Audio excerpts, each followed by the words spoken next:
welcome to Scripts and Giggles with Shoshana. And Money. So we're just going to get into it. Yeah, let's do it. We read an article. Yeah, by Chanté Joseph. She's on like one influencer online. Yeah, she's a... I've seen her There used to more. be a word for this, like people who write columns and stuff. A columnist. Yeah, but like a wider, like, and they're also a Twitter person. They're also like... Contributor? Yeah. I mean, they contribute their thoughts. Culture. Like a Cultural. narrator. Listeners are like, these two are literally dumb. Why should we listen to them? She is a commentator on culture. That's There it. you go. And she wrote an article on Vogue that has really like Got the girls thinking, talking, making noise. Yes, it's been like translated into multiple different versions of Vogue. And the article is having a boyfriend embarrassing, and embarrassing now. And we were just reading the article before we jumped on, and there were so many different perspectives, but it's also very interesting in light of what we see in terms of social media, what we see in terms of dating show. We're going to cover a bit of like Love is Blind and where things are with Married at First Sight UK. But I agreed with a lot of what she said in the article. What she was basically saying is that we are living in a world where on social media a lot of people don't talk about their boyfriends or don't post their partners because it's seen as embarrassing from a number of different reasons. From an influencer side, it can actually impact their following. So a lot of these influencers that have posted or who were previously single, and a lot of their content was around being single, and then they've now posted their boyfriend, have lost followers, or, you know, they've received hate or a change in sentiment online. There are people online who don't post their partners, blur out their partners or husbands' faces on their wedding, or specifically try to carve out or hide that part of their life. And I think it's really interesting. Do you think it's embarrassing now to have a boyfriend? I think there is an embarrassment implicit in dating because we have seen so many horror stories, are aware of so many horror stories, that even when you have a partner and you are happy, if you're online at least, it's probably playing in your head like, this might blow up and you will embarrass me. So it'd be smart for me not to post you, not to make a big deal about you, because if I do and you embarrass me, how will I live this down? True. Especially if I make my entire brand being like, I'm a cool girl, I'm smart, I'm edgy and whatever, and then like what turns out I got played by a man. Yeah. In a world where we've been knowing that women get played by men. Like it feels like the smart thing to do is to move through the world as if you're like, oh, don't worry, I can beat men at their own game, and therefore you can never admit that actually you are just in a heterosexual relationship with a human man and you're happy and actually it's true. It serves you. So I think there's that implicit the impending embarrassment. But I also think that like there is cultural currency in being a man hater a little bit online. And I don't know if man hater is the right phrasing because it makes it imply that it's wrong. Those women are out of pocket when they're not. Yeah. Men do a lot of things that make it hard to get on the internet and be like, I love men. True. But there is also currency in you being a part of the community, being like, oh yeah, men ain't shit. Yeah. And it'd be crazy to jump in the comments of some, like, Risa Tissa's Who the Fuck Did I Marry Them and be like, I just feel like we need to have some grace for him because... You'd have been buried alive if you put in the midst of that story to be like, but... What was he going through? Demon was fine.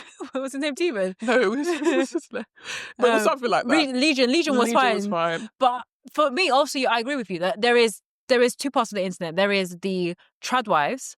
Yes. And then there is which is embarrassing. Which is embarrassing. Trad wives / man-centered women online. And then there is the man haters, single by choice because they can't stand men. And there's not really much of the in-between. The people that are in the in-between are talking about like their happy relationships. It's very rare because you are either put into two of those camps. And I agree with you. In the world we live in, it is kind of embarrassing to be like, yeah, I have a boyfriend and I'm happy. If I think it's embarrassing when you make that fully your content. Like the girlies that started, they came onto the platform as like, this is me, this is my identity as a woman single or not, then you get into a relationship and then you're like, we're doing my man, couples content, monetizing it. I don't know. For me, I don't get icked by it, but there is a distance that happens. And I was talking about this like off the pod, that there are some content creators that I followed for years, and then they've gone into different stages of their life that I can't relate to as much. So it doesn't mean that I stop following them. I still follow them. If I see something about like them or their family or their kids, like I still would like it. But am I going to watch this 15-minute vlog about you taking the kids to school? Probably not, because I'm not at the same stage in my life. And maybe it's not a bad thing. I just can't relate, you know. And being an influencer, you have to have some relatability to the following that follows you. And so with the boyfriend content, I only find it embarrassing when your identity completely gets like overhauled by a man, and then to the point, years later they come and embarrass you, or you're showing my man. He's showing you red signs. The comments are saying, not too sure about this, or why is he behaving like this? I mean, of course, people are crazy and critical online. And then years later comes out that he wasn't the guy that you've presented him out to be. That Instagram like halo you tried to make him out to be as the perfect boyfriend, we come to find out years later that wasn't the case. And I think that's why a lot of people don't post, to that point, they don't post their man online. And this is like not influencers, just like normal people. There are a lot of people who don't post their partners because maybe, there's a fear of like, one day he either may embarrass me or this relationship may end and I have to go on social media with a black square and white writing to say, oh, after 15 years or after 7 years or after 5 years, we've decided like, we've decided to consciously uncouple. Like, it's a lot. Is there a way, do you think? Because as you're talking, I'm really thinking about like, is it inherent to heterosexuality for women to be embarrassed? Right. And so there isn't actually a way around this. Because as you're speaking, I'm like, is there a way to be online and have a partner that wouldn't be embarrassing? I think there is. But because I even think on a quiet level, right? Even if you're a woman who's like, I don't know, my brand is makeup. Yeah. And I was single. Yeah. It wasn't actually a part of my brand, but I just happened to be single when I was making my makeup, and that made you connect with me, right? And then I get a partner. And I don't make a public display about my partner, but I'm talking to someone off camera more than I was when I was like, I'm going, oh, what was that? What do you think? Does that good, bad? You don't know if it's a boyfriend or whatever, but it's now in your head that, oh, she's found someone. Don't you on a subconscious level or an inherent level start to be like, oh, or is it possible for you to see that and go, oh, I'm happy for her actually, and let that continue? And then if it ends, she doesn't come to the public with it again. You just don't hear from that person. Because we have parasocial relationships with people online. If you post a video, go back to the way that people were talking about, sometimes I post the back of her head. You know what you're doing. Yeah. You are trying to tell us that you have a man. I'm in the car. Who's driving the car? The thoughts pop in your head. So even if I'm a makeup artist, I don't talk about my dating life, but it's implicit that it's somehow implied that I'm single. And one day I'm talking to someone off camera, the comments are going to be like, who is that? True. Who is that? Oh, I feel like it's a dude's voice. Oh, yeah, in the other video, she said something about like, I'm going to the bar with, and then she stopped herself. Yeah. Oh, maybe she says lines and a story's even being concocted regardless of whether or not you're telling that story. So the embarrassment will come when he suddenly stops, or they, whatever it is, the interaction starts to die down and people in the comments, oh no, what happened? Yeah. It's so interesting because I'm thinking of two influencers in particular that have done a similar thing of like not revealing the identity of their partner. One of the influencers that I follow and I really like her for like who she is, what she represents, and her authenticity is Melissa Wardrobe. Melissa Wardrobe is married, she has a child. To this day, we have never seen her husband and never seen her kids. We've seen maybe the toes of her kids. We've seen when her husband proposed, she put a photo of her holding a big bouquet of flowers with the ring shown. She showed video of her wedding. He was not in it. And, okay, am I going to be honest? initially I was like, have you seen anything of him? Like no, anything? No, I do not know. Like to this day, I think people have Googled and searched. No idea who her husband is. If you write Melissa Wardrobe's husband, Stormzy will come up because that's her. She styles Stormzy. If you don't know, she's a celebrity stylist. Maybe that is her husband. No, that's not at all. My guy was dating Maya Jama. This girl was pregnant. Yeah, so and it's secret. It's all secret. He never was with Maya Jama. She calls Stormzy her brother, and I very much believe it. But like, I mean, at one point I was like, oh, I wonder who like her husband is. And then she because she was so consistent with the never showing it. I don't care. Like I come to her to see her thoughts on lifestyle or makeup or clothing or whatever. And I very much am at peace. Like I don't need to know that part of her life. And it's very much like clear. Sometimes she makes some comments in her stories about, oh, like my husband told me this, or I'm wearing my husband's Crocs by mistake. But zoom in a lot of Crocs. What can we learn from the Crocs? There's for me as a quote unquote follower, like I don't care beyond that. Then there's another influencer, what's her name? I'm not gonna put a name in her, but like she was in a relationship with her boyfriend for a very, very, very long time, for years. And I think at the beginning she never really showed him. And then she started to do content where she would like talk to him, he's behind the camera. So she would never, she's not shown him apart from they got engaged and she showed like the side profile of him. Because when he was on one knee. And I remember there was some videos I used to watch of her. She was talking to the guy in the vlog. And I started to get a bit irritated. I was like, I don't like... And this is a personal thing. I don't like it. If I'm having a conversation with you, you're having a conversation with someone else. Yeah, and I don't know who that person is. I don't know who that person is. Like, have a conversation with the person and then film what you're doing.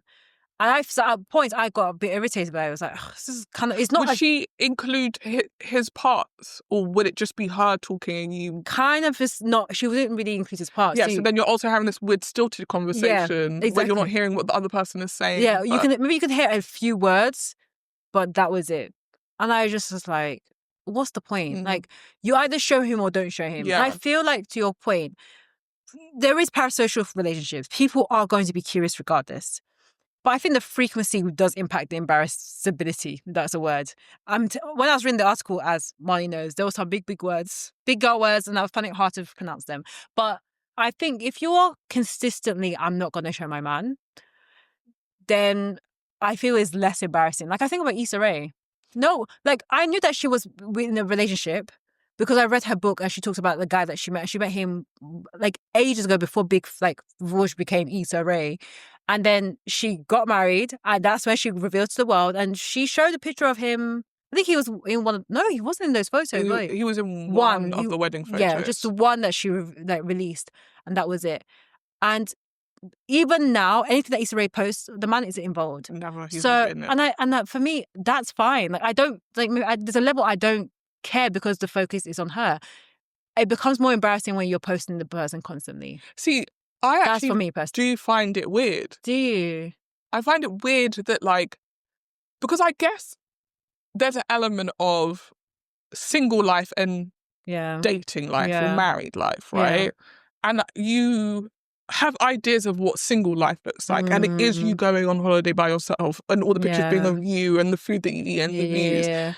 But when I imagine being married, or when I imagine being in a relationship, I imagine that looks different. Yeah. And so when I see people who are clearly married or clearly in relationships doing things that feel like what single people do, does kind of like cause a bit of a disconnect. Like, I think she posted something about how she'd like spent a month in Italy writing. Yeah. I was like, where's your husband? But not because but then, like, why do I feel that way? Is that because I'm like, when you get married, you need to be glued to each other all the time? True. Yes, to some extent I do think that, but that's because I grew up talking about heteronormativity in a husband and wife, share bed, live in house. The idea of husband going away for 3 months, insane. The idea of wife going, I'm going to Italy for a week, feels crazy. Why would I go by myself? But then, like, if we're talking about modern times and we're talking about someone of Issa's caliber, and the type of job that you do, of course you're going to be away for big stretches. We don't know what her husband does, but if he also worked in the industry, if he was a producer, an exec producer, and he was, or a director or anything that required him to be on site, on job, there's always then been an element to their relationship of, I'll see you in 6 months. Yeah. And in that case, yeah, you are kind of going to bring an element of being single into your married relationship. Yeah. I just feel like in those settings, I would like a bit more transparency, because I'm always just intrigued by how people do married life. I feel like if you show one type of married life, it's what makes people balk and like nervous about the idea of like, a commitment means I have to see you every minute of every day, and if I don't want to see them, maybe we should get married. When really it's like, well, there are people thriving who don't share a bedroom. True. There are people thriving who don't see their partners for like a good 2 months, 3 month stretches. There are people thriving who like, you know, have open relationships. Like I think it's important to reflect, like, you can do marriage and be happy and be loved and feel love, and do it in a way that still feels like isn't embarrassing to you, I guess. But I get your point. I think it's because when social media started, and we were talking about some of our early Facebook memories, but again, off the pod. When like Instagram and Facebook started, it was a space to share your life. Like, oh my gosh, this has happened to me. This is amazing. And the communities that you created was very much like they're in support of you. For most of the time, they're in support of you. We are now in a world that if you post something, you're going to find there's always hate.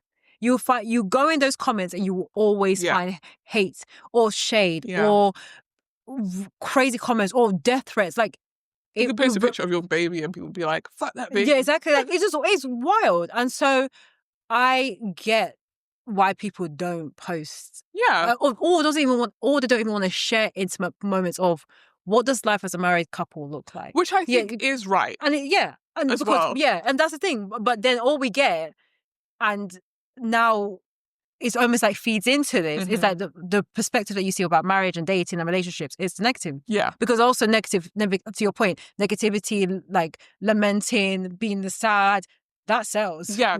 So people engage with negative content more than they do with positive. That's like in a study about social media, right? So that's the reason why a lot of the perspective you see about relationship or dating is normally the horror dating stories versus like, I just had a really nice, cute meet cute. Yeah. And the only people that will know about that is like close friends, because those are the ones you can trust. You can't trust everyone on social media. Yeah. So therefore, I do understand why people have taken a step back.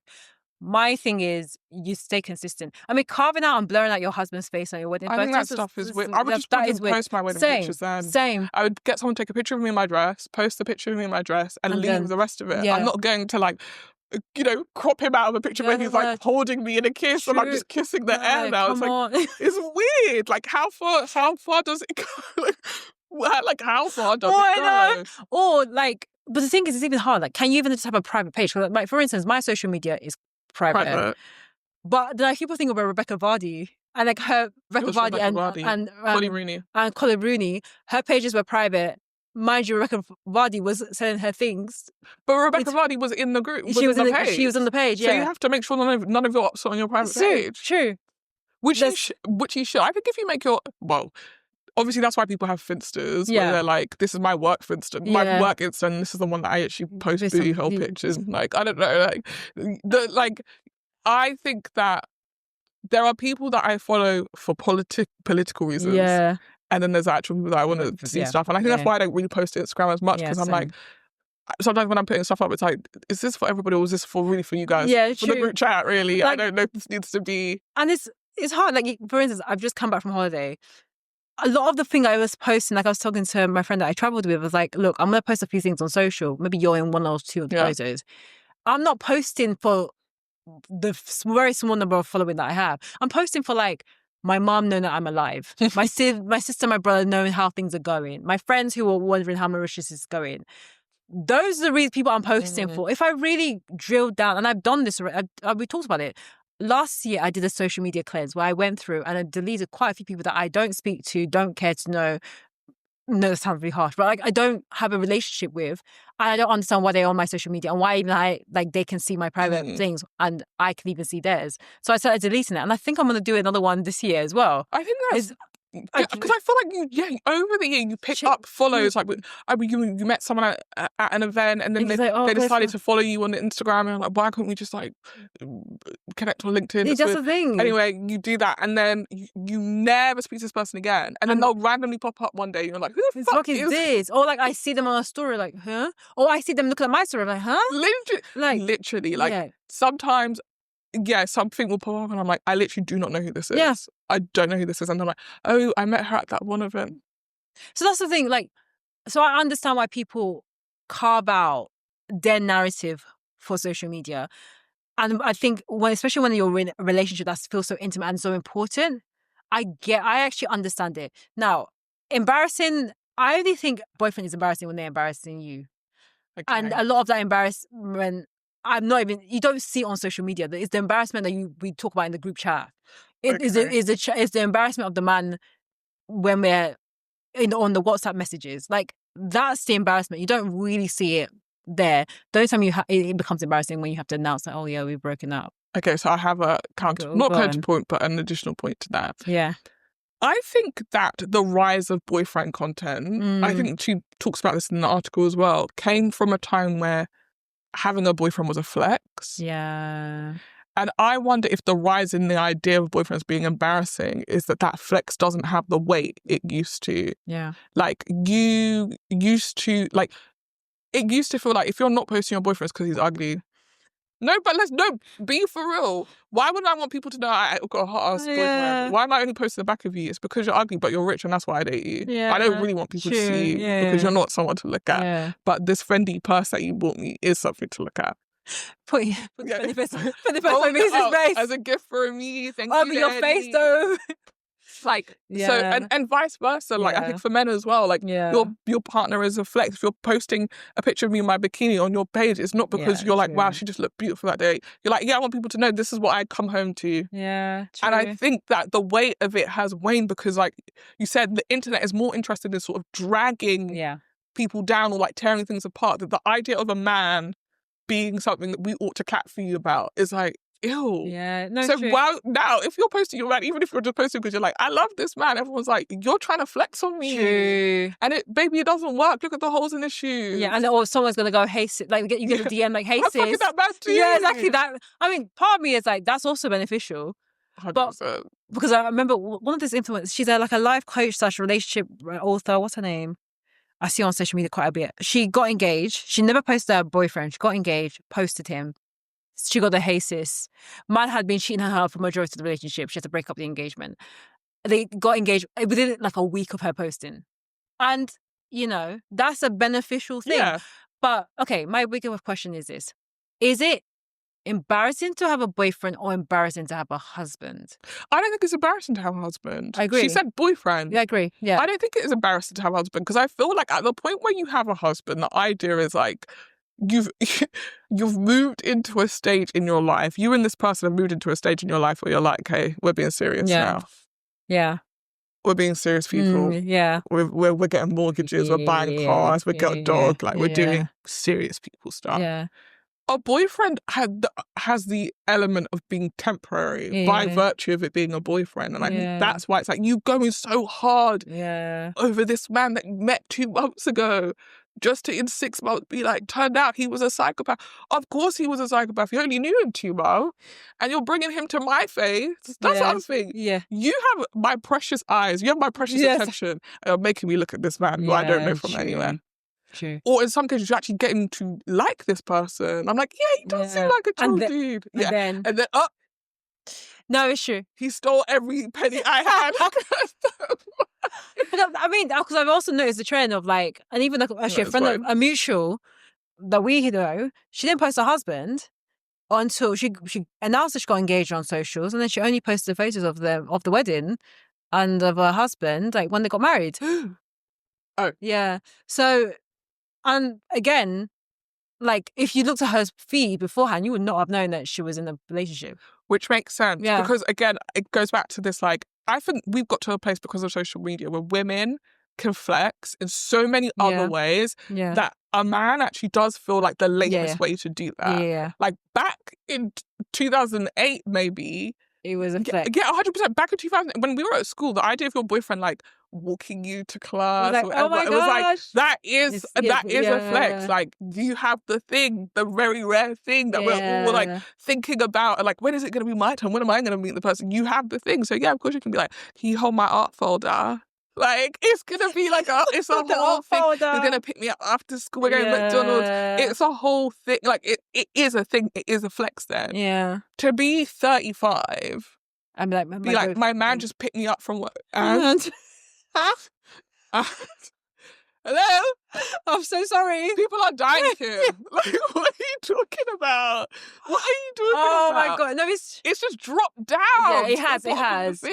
There was one thing that she did say that I'm not like 100% in agreement with. I think it depends on what sort of social media you live in. She was saying, there's now a rise where the flex is being single on social media, which I think there is a small part of the internet that like where glamorizing singlehood is celebrated and acknowledged. And I was talking about this off the pod about Tracy Ellis Ross. She did a show called Solo Traveling with Roku.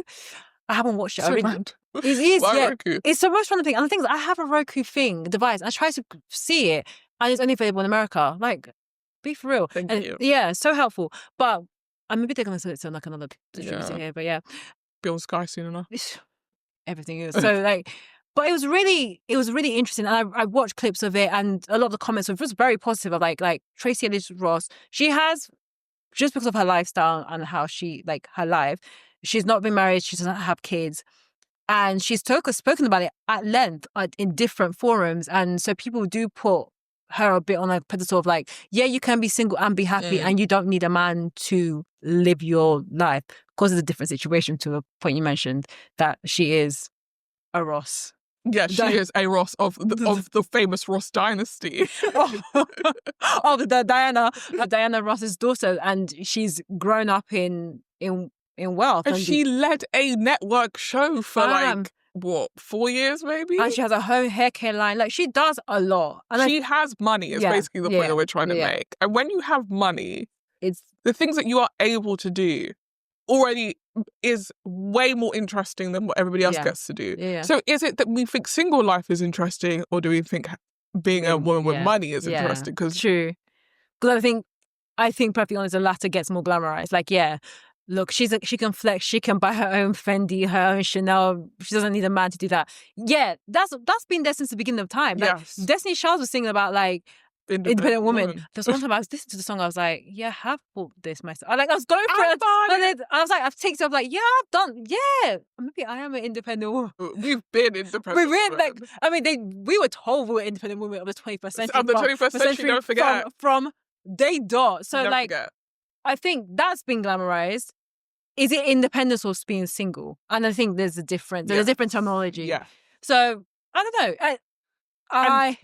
But this thing, you can achieve independence in, again, this is completely relative to whether or not you want it. Yeah, true. You can achieve independence in a relationship. Yeah, 100%. You can also achieve independence on your own. True. The flexing part of it and the embarrassment part of it, I think, comes from you. Also, let's not forget, there is also an element of people online telling you how you ought to live your life. True. So sometimes the embarrassment is you've made your whole thing, I have a man. And I honestly feel like that's the way to live life, is having a man. Yeah. And these are all the things I'm able to do because I have a man. And if you do what I did, maybe you can have a man. Yeah. And then lo and behold, you're on the streets.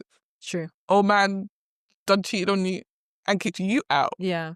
And now it's suddenly silence. Crickets. Yeah. But you've been peddling something off the back of the fact that you happen to have a boyfriend, which again isn't a flex. And that is embarrassing. Yeah. So going back to the article, There's a mythology, a romanticization, I think she says this as well. Yeah. A romanticization in single life. Yeah. But also that is pivoting from the romanticization we used to have for couple life. Yeah. And then again, this uprising romanticization of being a housewife again. Yeah. Like, everybody is looking. I read this great article. I'm going to send it to you because I think you might enjoy it. This great article about like women bought into this idea of like go to school, get a job, reach a level of independence, strive. And basically we've got to this point where we realise we cannot have it all. Yeah. Actually. It is not possible to have it all.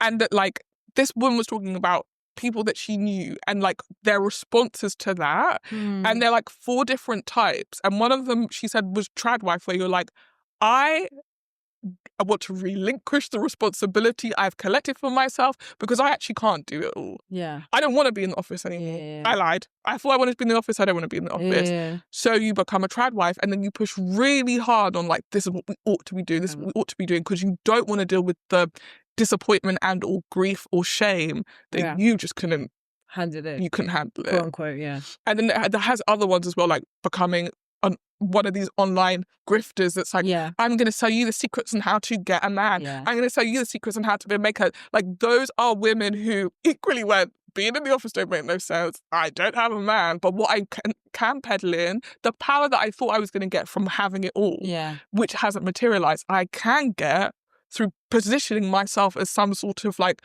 social media guru. Yeah. And get power from these people online being like, you could change my life. She could change my life. I have no intention of changing your life. I'm a grifter. Yeah. I'm a grifter. Yeah. One of them joined a nunnery.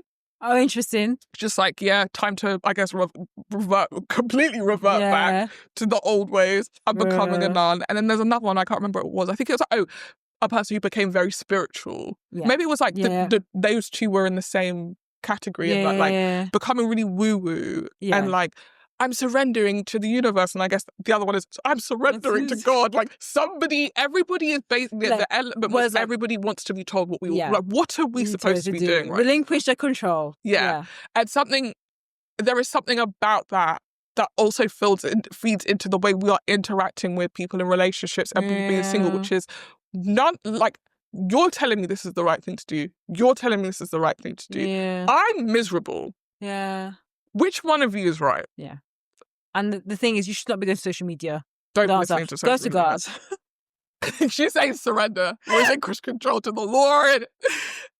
I still don't know where I fit into that. But I think I have reached that call it postmodernism or post-feminism thing of being like, you have lied to her. Yeah. Because something suffers. Yeah.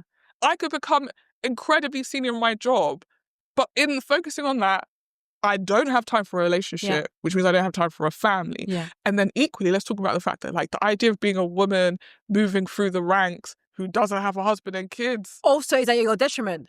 Is at your detriment. It's People don't trust you. Feel it's actually crazy. Dangerous. Yeah. There's something dangerous about you. So actually, if you really want to progress, you now need to have gone and found someone. The smart thing to do would have been getting married at like 22, so you can get that out of the way, and then you can go straight to the top. But then if you want to have kids, you're also at your own detriment because you go on maternity leave and man's going to come and take your job. Exactly. Like, it just... So basically, for us to have it all, we should have had kids at 16. Pretty much. We should have got married at 16, had kids at 16, and then gone to uni. Yeah. Somehow, from that 16, made it to uni, and then started our careers from there. But then people will be like, but you had a child, you're a teen mum. No, but I was married. Oh, okay. Yeah, he was my husband. How old was he? Why is that your business? Because what an insane question. Because we need to discuss whether he was also 16. Okay. We both were religious. Okay. God, yes. Yes, that makes sense. It's hard because my question to you was like, get a man tomorrow. Yeah. When are we going to see him on socials? See, I don't really post that much. But then I'm thinking, if I had a partner, I would probably have more photos of me. True. Because he would take me.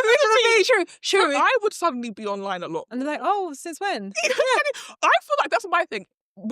Shoshana was just on holiday. Yeah. And there were certain pictures where I was like, who took this picture? Oh, yeah. Sorry, yeah. Now, imagine I haven't seen you for like a month, 2 months, 3 months. And then Shoshana's just online doing this, doing that. Who was taking the photos? Yeah, because it was not all selfies. And that's what I would... The day where I started to see things like that, I'd be like, wait. I know that the next time I see Shoshana, she's going to tell me she has news. Of course. Because why are you suddenly online? True. I went away. I went away. I'm not a particularly like sociable person. I'm not going on holiday and making friends. So why is there 70 pictures of me in the spa in a bikini? Where have I ever posted pictures of me in a bikini?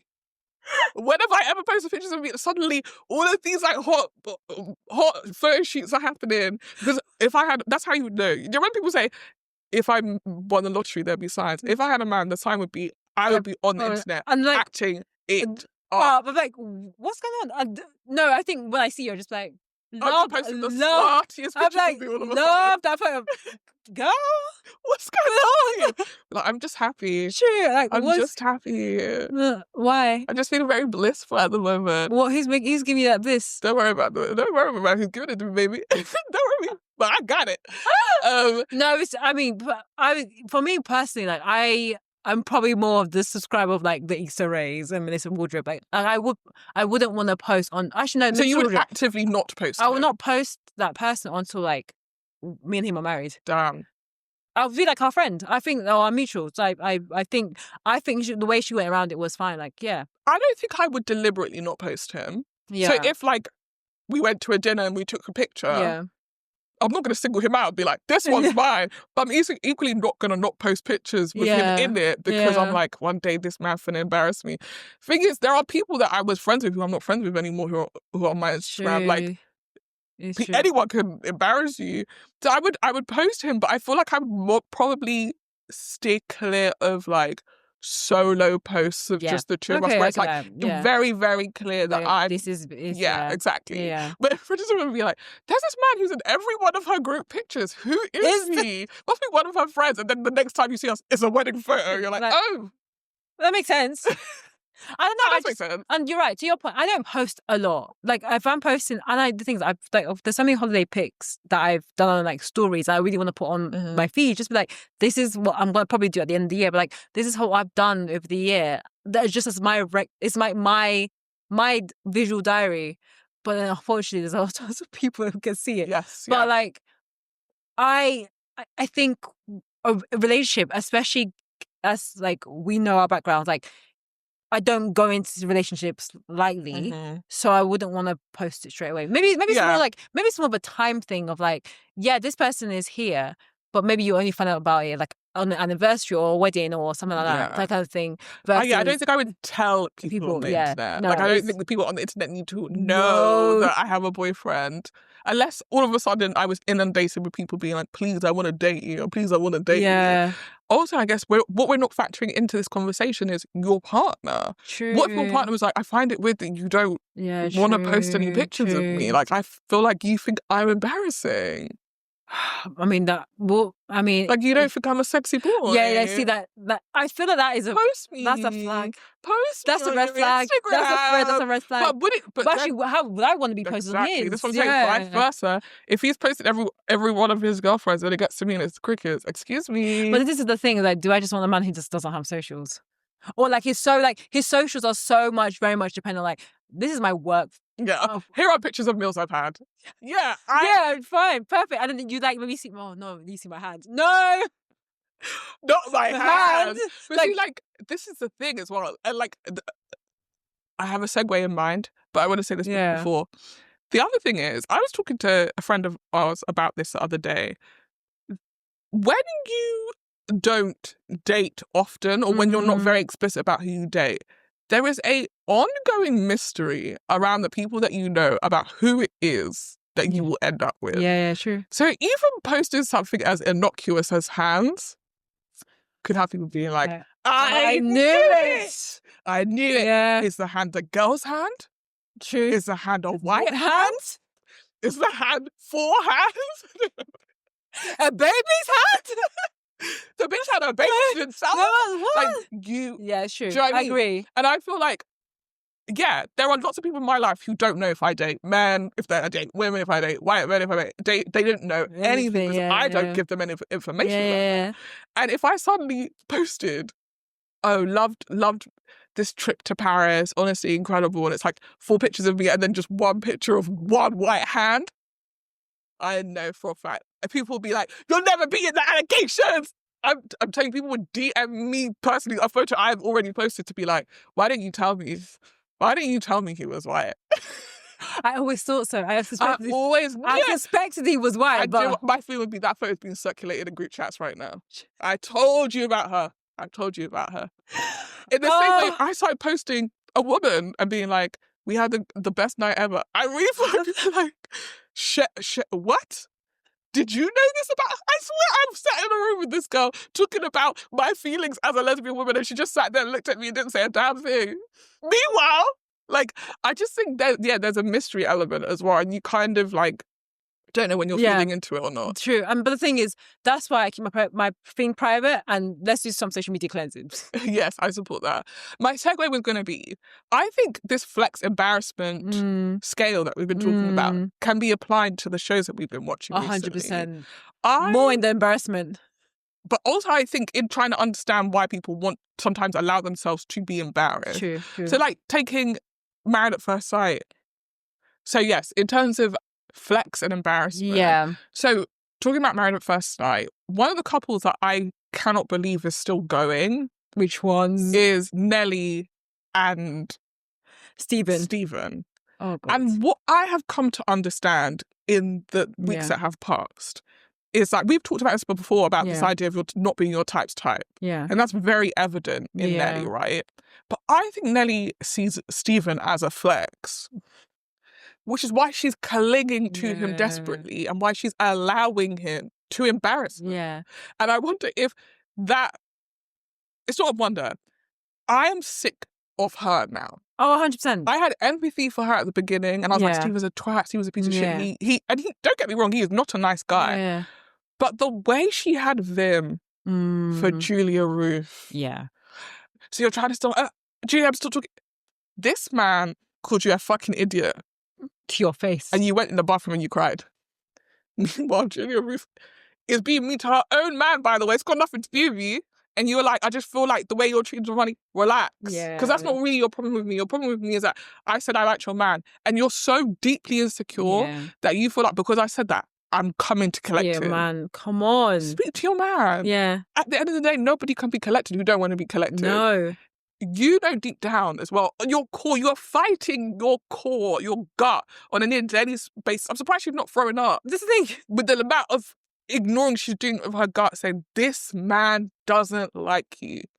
And I'm sure that in the previous 3 relationships where she got cheated on, you just replicated the exact same cycle that you're doing with Stephen, which is this person couldn't make it clearer to you that they don't see you as a flex, actually. They see you as an embarrassment. Yeah. But you'll say, I'll cling on because I one day somehow...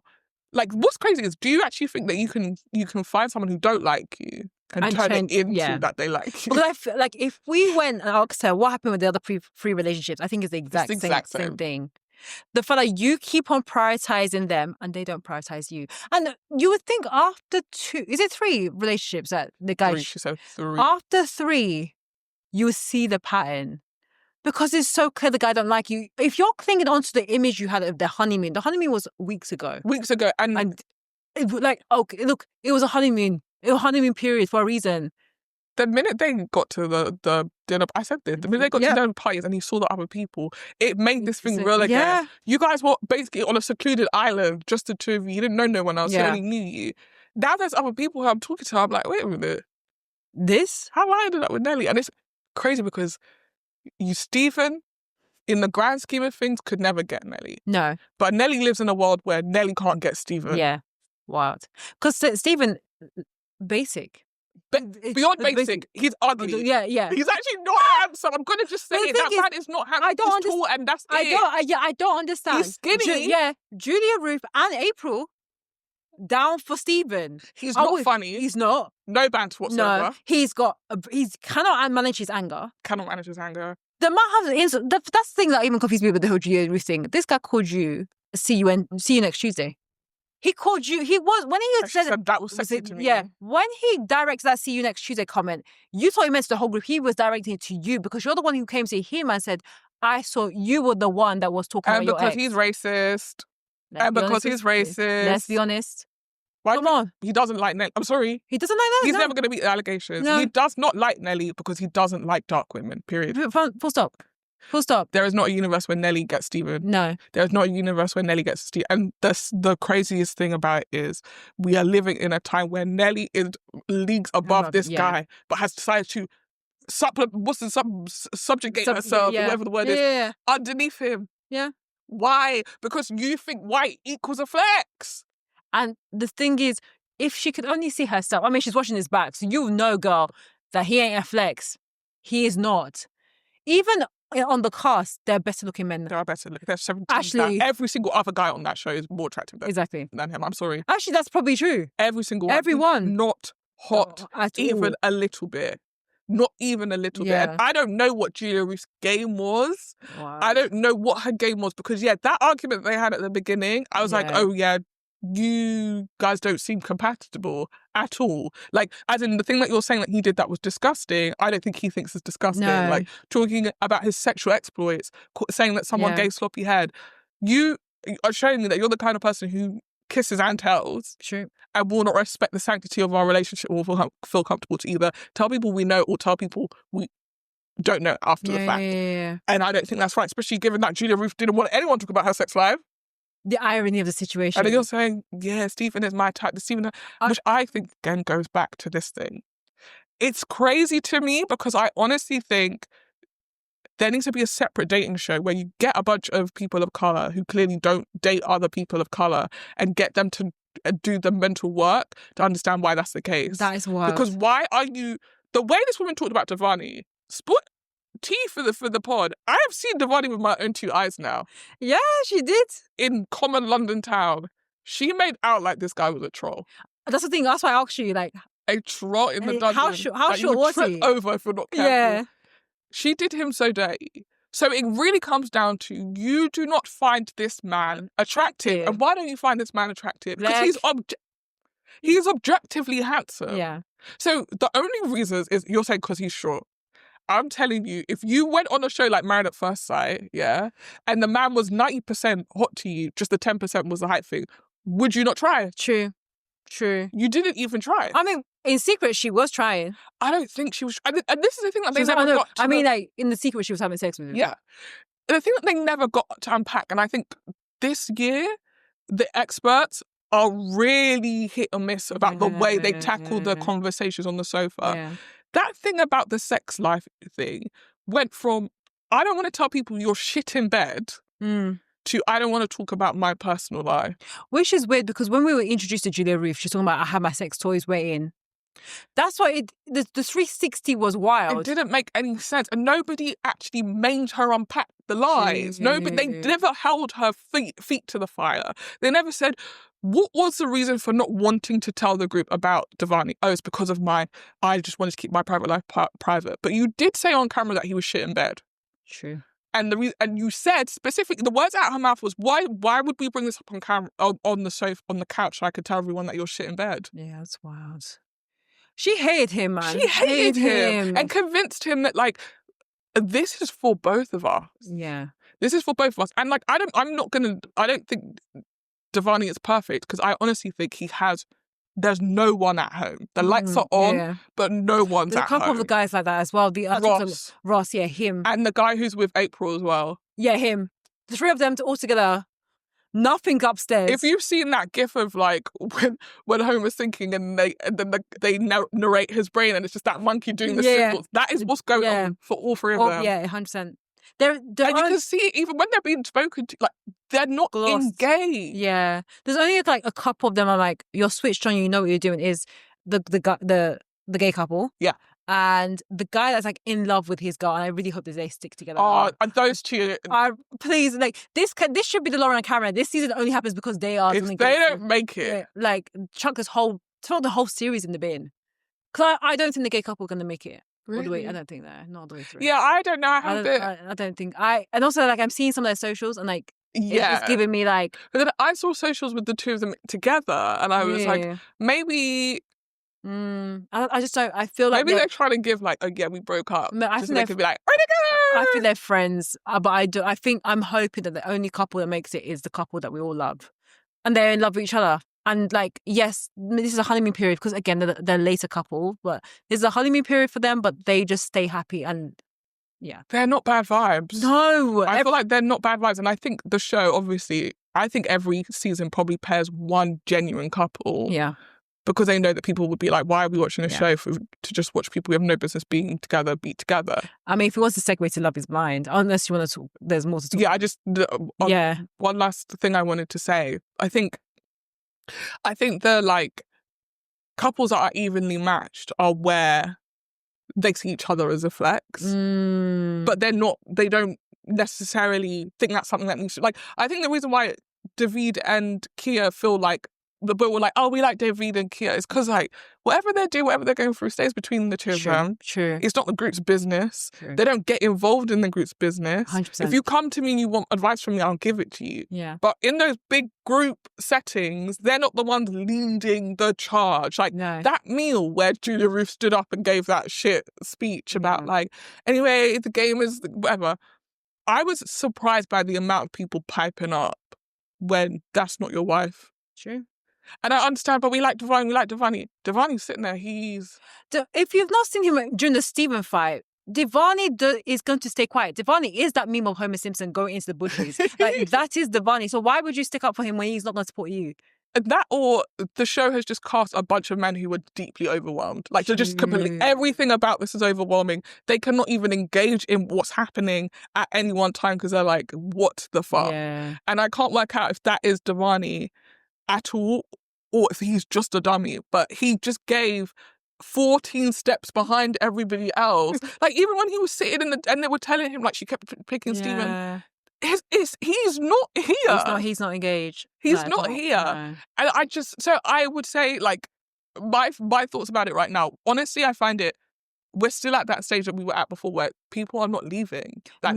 Leave. Like, Ashley and Grace, beloved, leave. Because, like, Grace is exhausting. Ashley has now become exhausted. And the thing is, because they don't see eye to eye, get them off.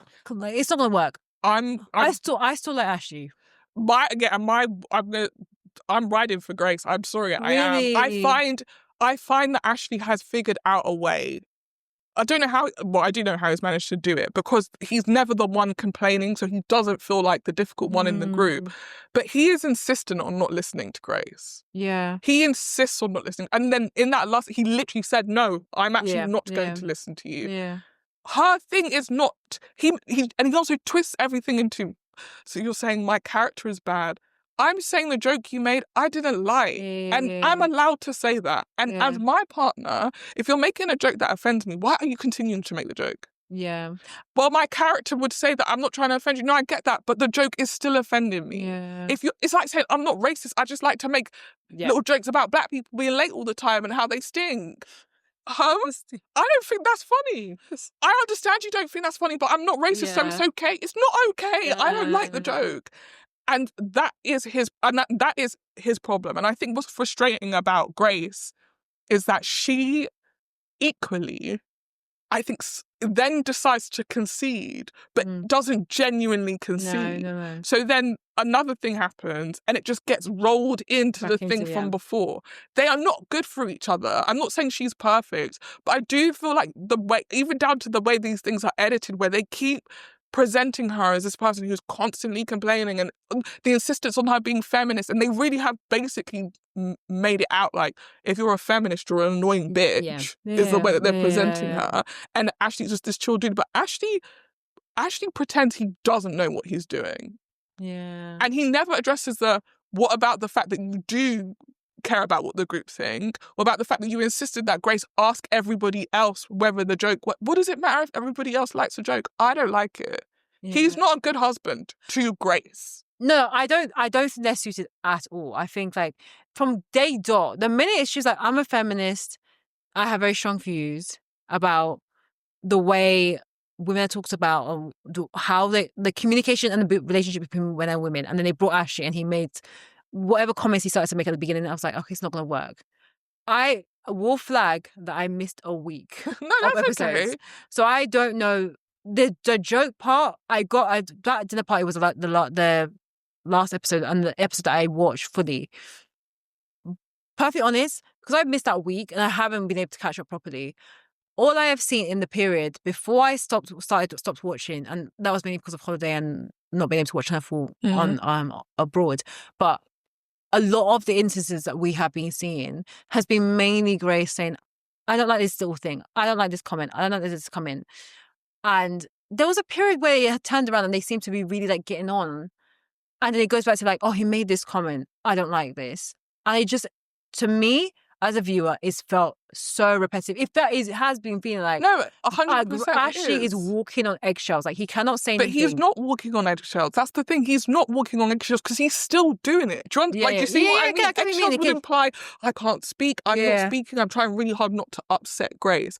But the fact of the matter is, something happens and they never resolve it. I mean, that's the issue, why it keeps on repeating. Yeah. And as a viewer, I'm like, this is annoying to watch. Yes. And it feels like, it then ends up feeling like, it feels like everything he's saying, there's like a little point that's come out of it and be like, I don't like this. Yeah. So I hope, like, I think some of the episodes were spoiled, like, or they Channel 4 accidentally released like an early episode. Yeah, but people saw like 20 minutes of it and didn't die. But I'm hoping by the end of the week they'll be done.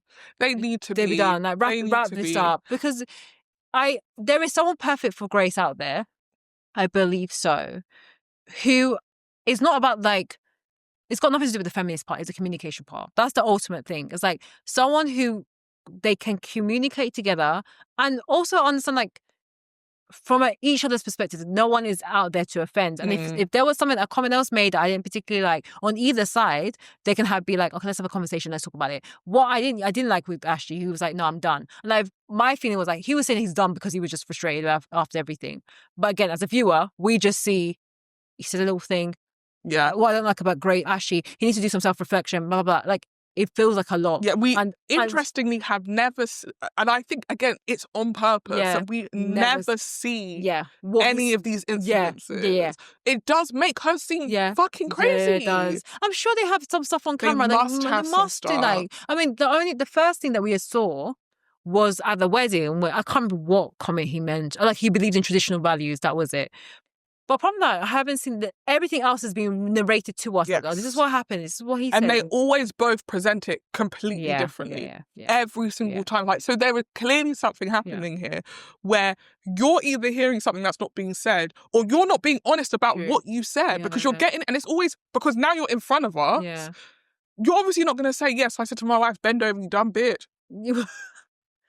He's not stupid enough to come here and say that. He's like, so I said to my wife, I would love to bend you over. You're so gorgeous. I respect you as a woman. Like that. You don't say come that. On. Like, I think we kind of know what it was going. It's like, you're like, this is a hot, beautiful woman in front of me. Yeah, of course. Yeah, that's what you said. But now saying, my wife is the most gorgeous human being on the planet, and I would never look at. No, you're a hot woman. You bent over. But one thing I missed was, did she tell him that she had thrush? She must have. I'm hoping that's the thing. I was trying to go back to the edit. I'm like, because that's what she happened to me. Is like, the contest I had thrush. I'm like, I'm assuming he knew. Anyway. This is what I mean. We are missing such important details. And so you are having to make decisions based on your biases, right? And my bias, because I spend too much time online, is that men ain't shit. Yeah. But I think, to me, and this is my last point on this, there is something about the fact that they have started being intimate that has changed the dynamic between them. Yeah. And I think him being like, well, I'm done. How convenient, because now you fucked me. Yeah. Before, when you weren't getting any pussy, you was going to wait. I'm willing to go on this journey. I'm willing to be patient. Now that you've got it, I just find her so tiresome. Yeah.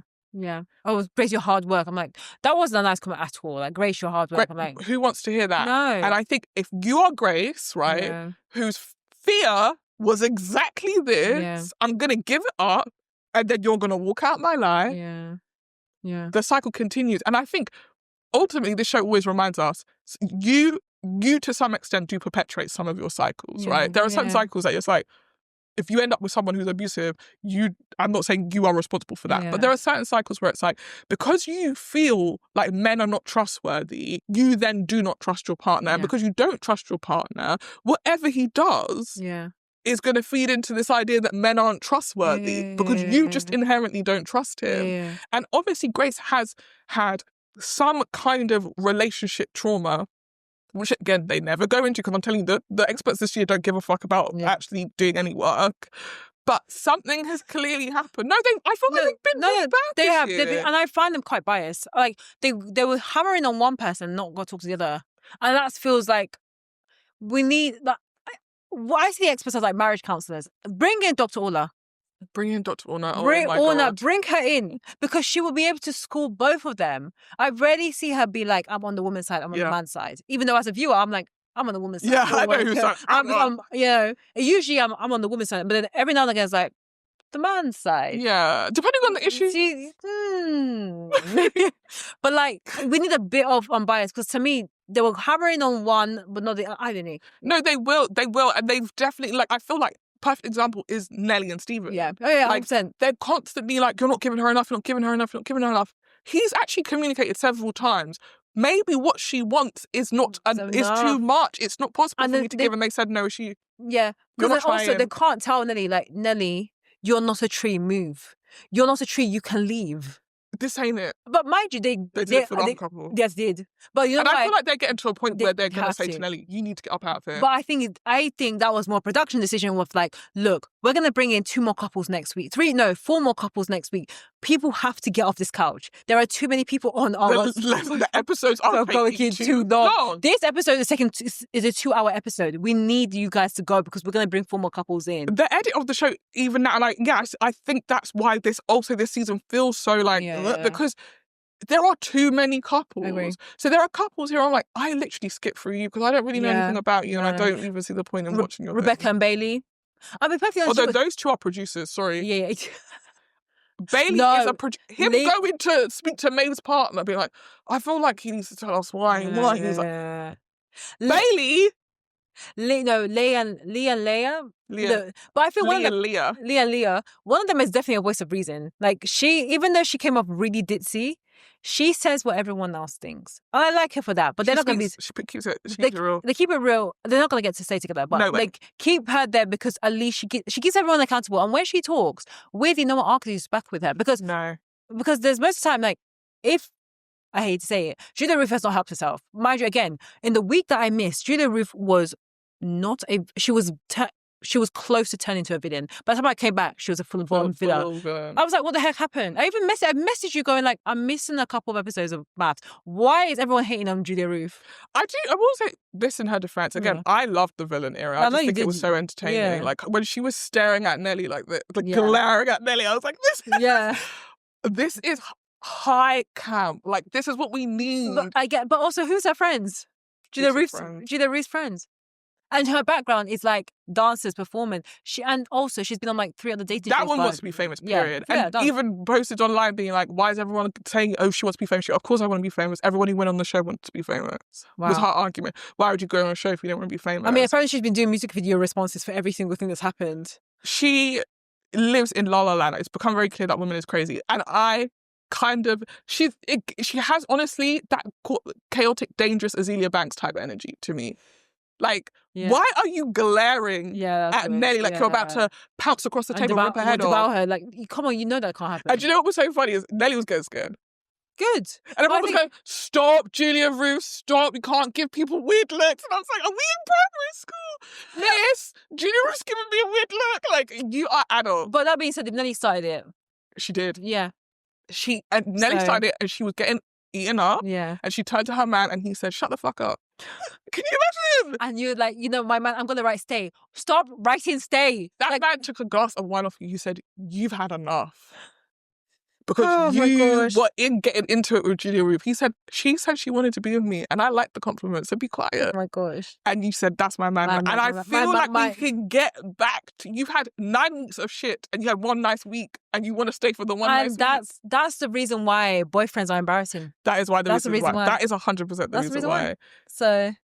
And then Love is Blind. Oh, Jesus.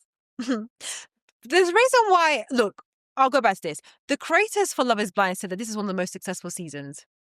For bad reasons, yeah. It's the most successful season because no one got married and no one got divorced. That's the reason why he said it's the most successful season, because no one put themselves in position. Nothing bad happened, quote unquote. But as a viewer, it was a complete dumpster fire. What frustrates me the most is that every single reason why everyone broke up was reasons that were already revealed at the pods. Yeah. Every single couple, Sparkle Megan and Jordan, he poor, you rich. You want a rich man. You want a rich man, but you were like, oh, don't worry. I'll date potential. You saw that in the pod. What was she hoping was going to be revealed that would make her feel like this is a good person to invest in? The son. And then also that. So was the son not diabetic enough for her? Don't let him have to come and start educating us on what diabetes is. No, because I'm trying to understand. If she was like, no, do you know what? This is potential, but the thing that will make me know if this is a good idea is if I meet the diabetic son. And then you met the diabetic son and you said, yeah, no then. So was he not diabetic enough for you? What was it? No, for her it was like, it's the sign. Basically, she saw the son as the reincarnation of her dad. The sister who said, I had a dream and dad came to me and he said his son is That's wild. You guys, and I feel for you because I'm assuming then whatever happened with your dad, I think it was recent. It's not like this was 10 years ago. It was, You guys as a collective, as a family, are not over it. No, and you could tell that there's so many emotions in those scenes as a family.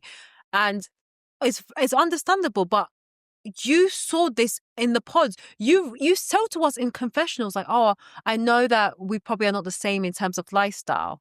He expressed that to you in the pods and you were like, no, but I'm still going to go ahead. And he also knew that. Like, let's also be frank. And I think they discussed it. But the reason she broke up with him was because of that. The reason 100% it was that. Yeah. 100% it was that.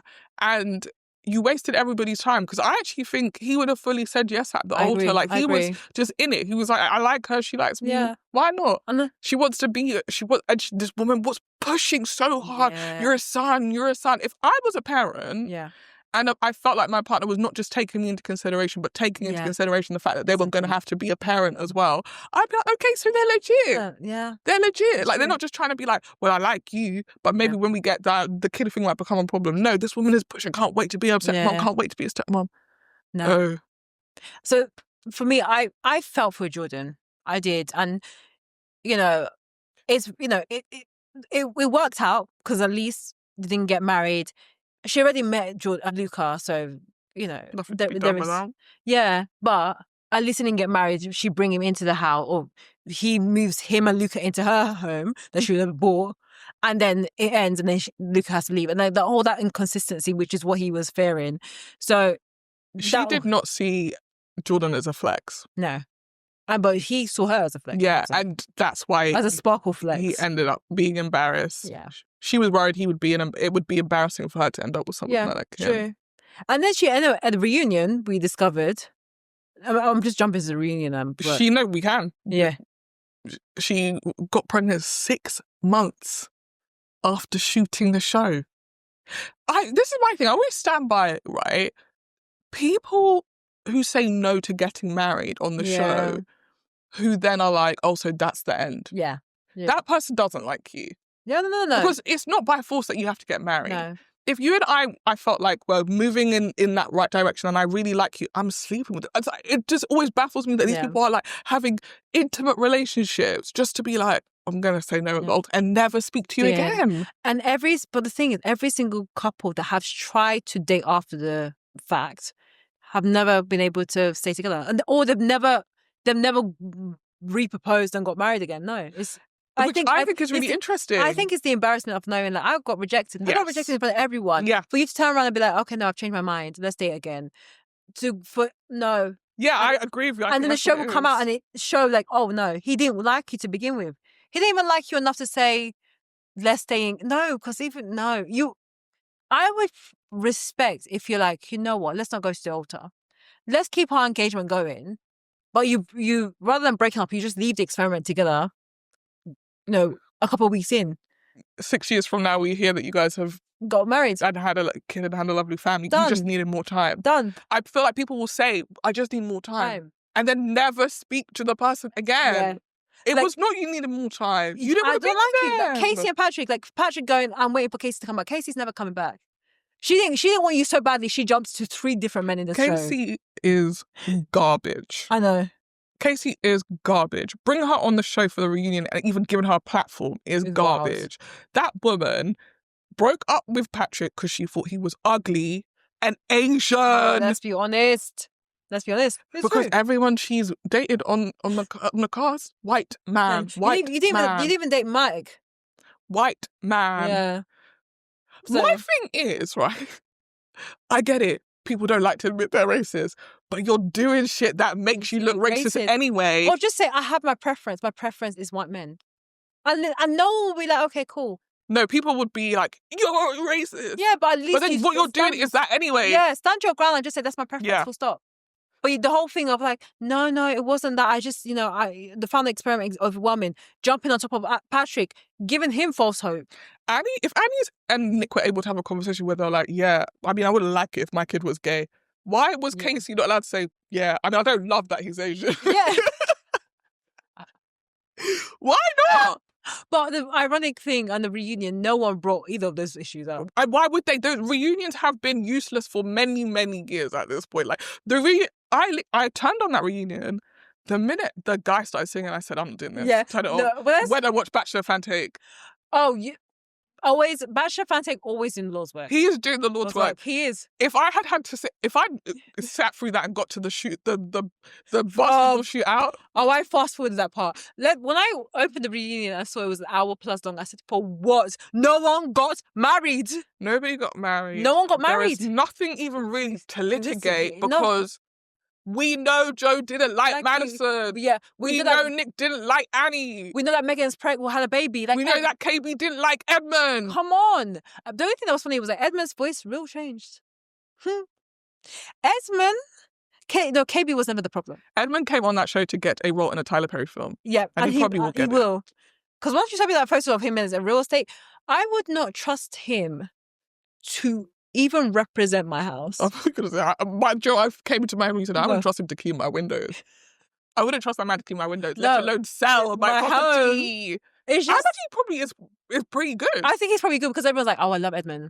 Literally. But I think his audience is... Why?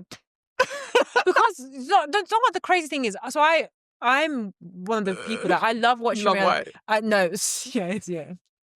I love watching reality shows and then watching like commentators talk about it afterwards. And I regularly do that. And I watch like a range of like black commentators, white commentators. I don't.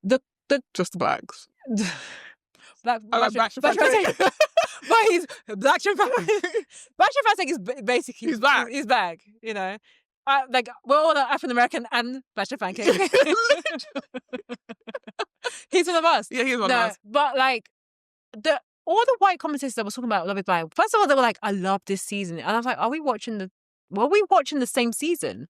And then they were like, Edmund, I just love Edmund, like, because he's lived such a hard life and like, it's just, you can see how hard it's been. Like, how come his mum didn't come to his wedding, but his teacher was amazing. And like KB, like, the way that she was talking to him on the iceberg, like, it was just so much. This has been adding to the feeling I was telling you about off pod, about this like positioning of black women. Yeah. We're regressing as a people back to this like black women are mean. Yeah. The Julia Ruth plays a part in it. To some extent, you guys are ganging up on her. And a more enlightened person might put their hands up and say, guys, I'm sorry. Yeah. I really can't handle this. But she got defensive because why is 15 people yelling at me over a man that they don't date? I'm going to crash out. And she did. The minute you crash out, though, as a black woman, guess what? She's a bitch. Yeah. And now everybody has carte blanche. Somebody texts me who I know, who is white, and sent me the most vitriolic message about Julia Ruth.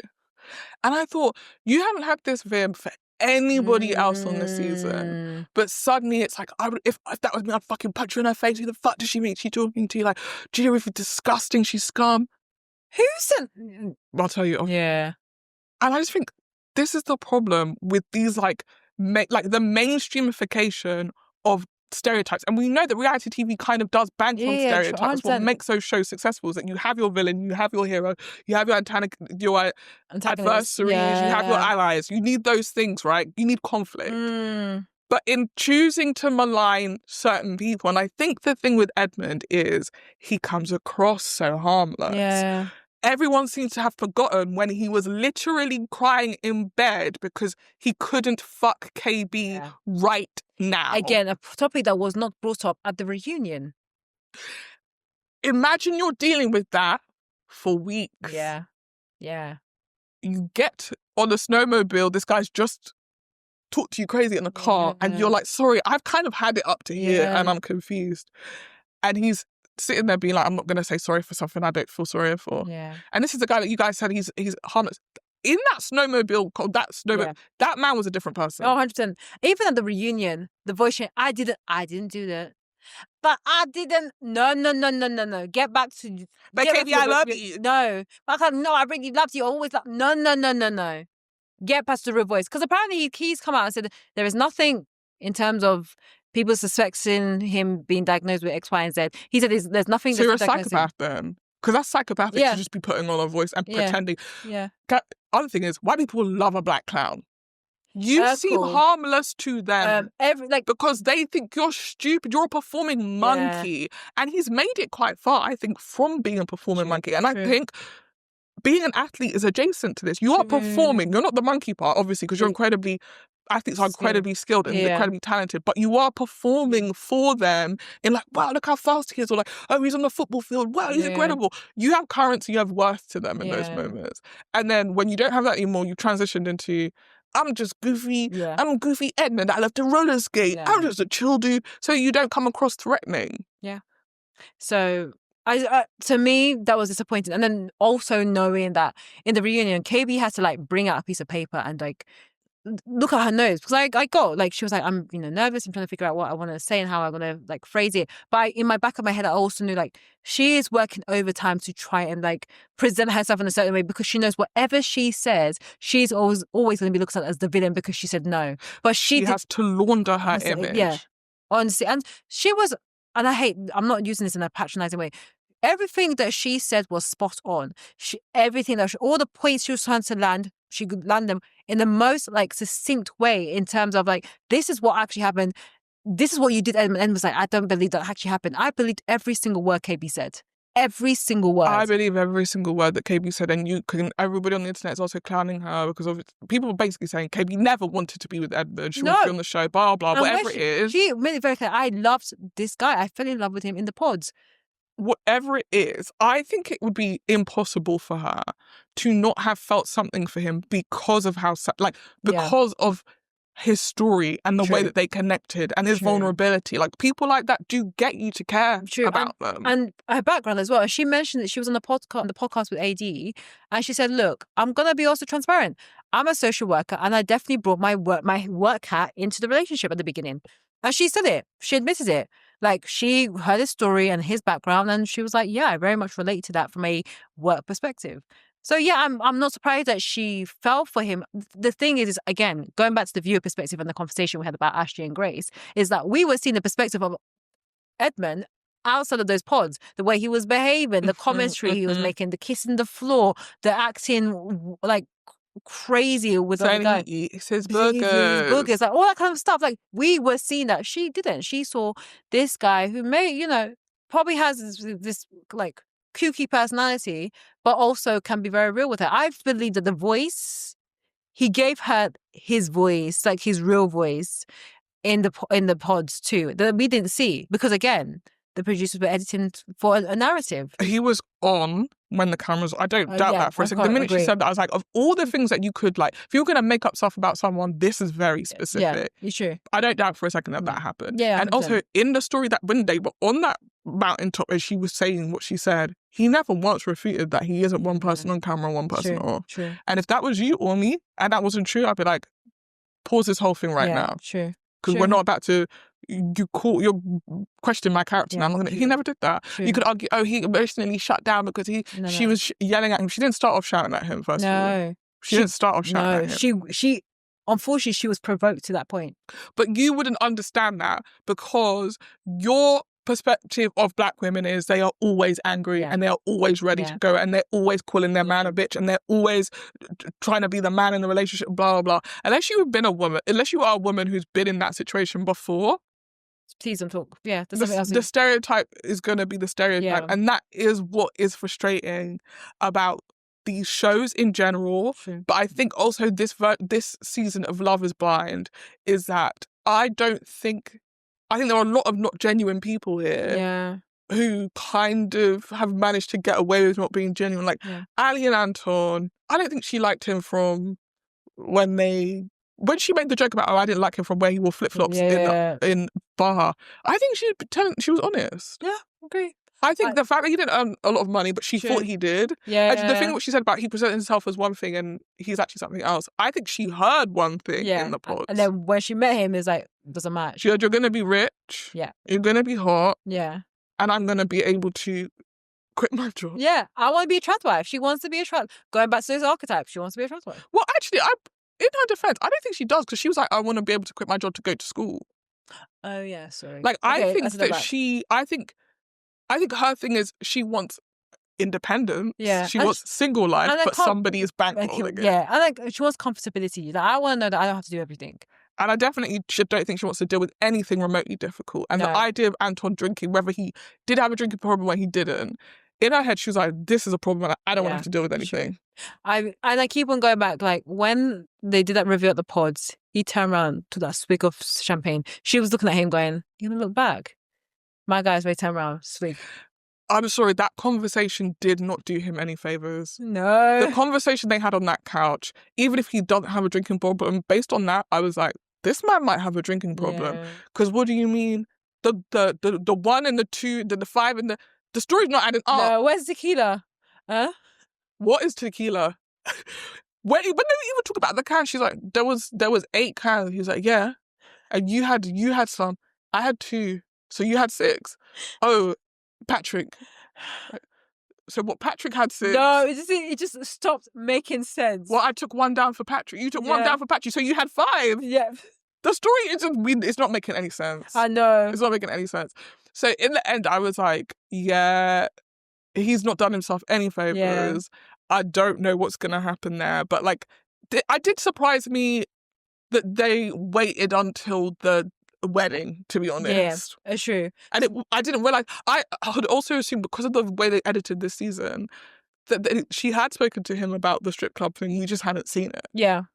But then to hear that she apparently never brought it up to him, and that the girlie who was the girlfriend of that guy is no longer with that guy. I was like, maybe she just came here to fuck up your shit. Maybe she also saved you because like this wasn't a relationship. So yeah, honestly, Annie and Nick, I don't have anything to say about that. Because he's always been, he's very ChatGPT. She had a drinking problem as well. True. No one brought that one up. That woman was drunk in every interaction to the point where the conversation wasn't making sense anymore. Yeah. And honestly, that conversation they had just before the one where he's like, yeah, I'm not doing this anymore. Beyond frustrating, I honestly find it scary. Yeah. To be interacting with a partner, for your partner to be like, well, you don't care about me, you never cared about me. And then to wake up the next day and be like, anyway, that was weird. No. And you've done this now twice. Yeah. I'm not surprised he broke up with her. As we mentioned in our previous poll, like the fact that he ended up looking like the good guy, crazy. But the reunion gave us nothing. I was happy they broke up. Yeah. And I think it just wraps up like a season that this one could have been in the bin. It really could have just been like, you don't have to air this. This is the email. Because apparently, I think they filmed this one and the previous series either concurrently, or this one may have been filmed like just before. And that's the problem. And that's the thing. And they looked at both seasons like, both seasons are kind of trash. Because we didn't get really good outcomes from the previous season. But we'll bring in the previous season first, and then we'll bring this one later. I think that's why it's been 2 years. Yeah, so I think they probably filmed this one before. This one could have been an email. I think that the problem specifically with Love is Blind, MAFS has a different problem. Yeah. But specifically with Love is Blind, the scale with which it is growing is causing the operation to be shoddy. True. Nothing about this season gives good TV. No. Nothing about this season gives it's saying something about where we are at as a society. It was a mess from start to finish with people who were messy from start to finish, who I can't even understand how they ended up on a show called Love is Blind because they don't even seem like they're looking for love. No, and everyone likes to talk about what they look like. Or maybe this season is just the absolute epitome of where dating is at the moment. Like we've hit now the pits. No, for real. So we can only go up. But the thing is, I have no desire to see what season 10. And neither do I. I'm actually really grateful. They didn't even put a teaser for season 10. You know, usually for some reunions they go, oh, introducing some of our contestants for season 10, or here's a little snippet of season 10. Didn't show anything. There's nothing to show. No. I think if I was in Netflix, sitting down.